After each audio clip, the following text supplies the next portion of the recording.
Fala pessoal, tranquilo? Então eu vim conversar com vocês hoje sobre uma habilidade que vai trazer destaque na área de desenvolvimento, principalmente se você é desenvolvedor Flutter, beleza? Então a habilidade é resolver problemas de forma eficaz. Então imagine o seguinte problema, que você vai olhar ali o seu board de tarefas, seu quadro de tarefas, e lá tem alguns bugs para você resolver. Você começa ali a resolver o problema e tal, passa muito tempo procurando o problema, a causa raiz, e você resolve parcialmente ali o problema, implementa, sobe ali o commit, só que no dia seguinte aparece novamente a mesma questão, o mesmo bug. E aí, você começa de novo a procurar a causa raiz, demora e tal, e aí você encontra, com felicidade ali você encontra.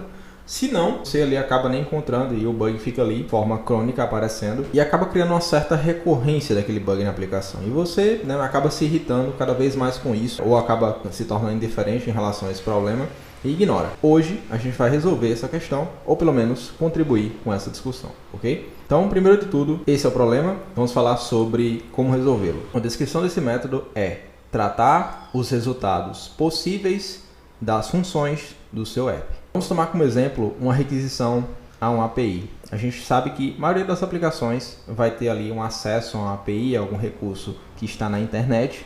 Então, sua aplicação precisa se conectar com a internet, recuperar essas informações e mostrar na tela. Só que a internet pode cair durante a requisição, ou alguma informação que a gente deveria ter passado não foi passada, ou mesmo alguma informação que a gente deveria receber, a gente não recebeu. Então a primeira dica para caso você esteja consumindo algum recurso, uma API que você não conhece, é experimentar aquele recurso e tentar encontrar as possibilidades que ele pode te gerar. Se esse recurso tem uma documentação, melhor ainda. Então você olha o conjunto de possibilidades que ele pode te retornar e se prepara para recebê-las. Se, por exemplo, a sua aplicação, como o WhatsApp, apresenta uma lista de contatos. Vamos dizer que a lista de contatos é preenchida após essa requisição da API acontecer e as informações dos contatos estarem disponíveis. Nesse caso, são consumidos alguns atributos desse contato que vem pela API. O que acontece se algum desses atributos não for retornado? Será que as aplicações que você trabalha fazem esse tratamento? Então é interessante que a sua aplicação ela seja resistente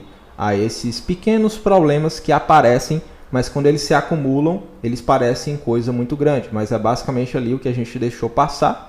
E agora isso tudo está aparecendo de uma vez. Outra dica é, se você está numa equipe em que o fornecedor dessa API, ele é do seu time, então é interessante que você ou converse com ele ou você solicite uma documentação daquela API, daquele recurso, para você saber ali o que é que aquela API pode te gerar. É interessante que você tenha acesso a esses possíveis resultados. Para quê? Para você encontrar esses problemas mais rápido, caso eles ocorram, ou até para você já se preparar, se prevenir, caso um problema desse ocorra, para que a sua aplicação ela seja resistente a esses pequenos problemas. Então você vai conseguir resolver os problemas mais rápido com esse método. Então vamos lá para a parte do tratamento desses resultados. Um resultado de sucesso é o resultado ali que vem com os dados todos completos.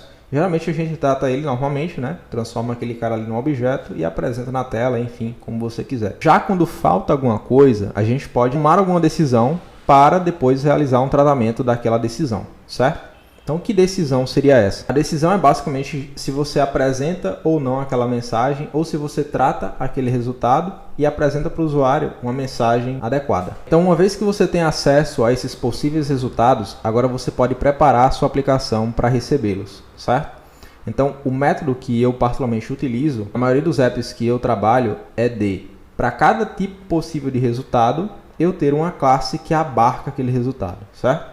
Então, no caso de sucesso, a gente tem as classes, os modelos, que vão receber ali os dados e vão ser consumidos pela tela. Já quando a gente tem uma exceção, um caso inesperado, um caso que não é o caso de sucesso, e a gente costuma chamar ali de exceção, a gente representa aquele caso como uma classe também. Então, esse cara ele pode ter uma mensagem, pode ter também uma stack trace, que também vai ajudar ali a realizar a depuração daquele bug, para você trazer esse problema de um problema geral, poderia ser tratado de forma geral, para ser tratado de forma específica, certo? Então, se é um problema em um determinado atributo ali, que veio da API, você pode definir aquele problema como um problema do atributo e colocar o nome dele, certo? Por quê? Aquilo ali vai trazer mais velocidade na hora de resolver o problema, porque você vai saber exatamente o que faltou, onde faltou e quando faltou. Então a filosofia geral é se prevenir. Se existe um possível problema, previna-se antes que ele aconteça E se ele vier a acontecer, a gente já sabe ali o que aconteceu e a gente pode até ajudar o pessoal que está desenvolvendo aquele recurso para que aquele problema não aconteça, a gente consiga até avisar ele. Beleza, por um lado tem a parte do desenvolvimento, mas também tem a parte onde o seu usuário final ele precisa ter um feedback ali do que aconteceu para que ele se sinta amparado pela sua aplicação.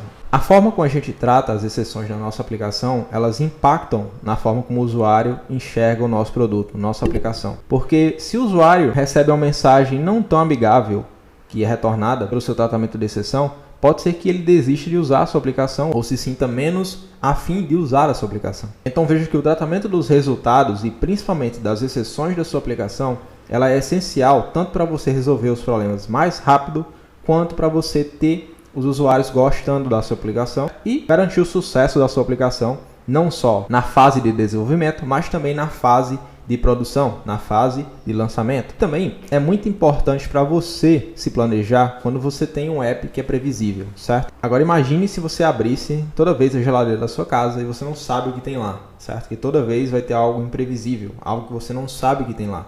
Então isso acaba com o seu planejamento, isso acaba com a sua capacidade de domínio, sua capacidade de controle e você acaba sendo refém daquele recurso ou daquele projeto, daquela aplicação.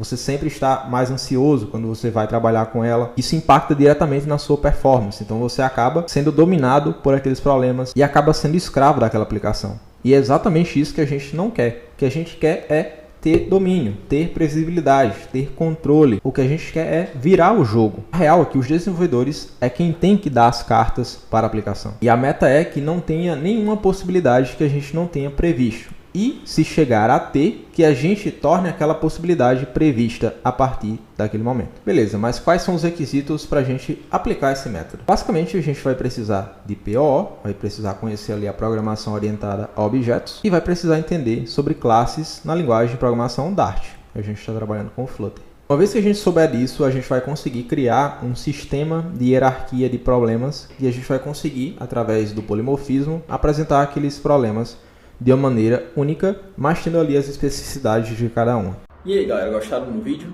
Tá faltando alguma coisa, né? Tá faltando a gente implementar de fato esse método para saber se ele traz resultado. Então se inscreva no canal, ative as notificações que vai sair a parte 2 aí, beleza? Fiquem ligados, é isso, valeu!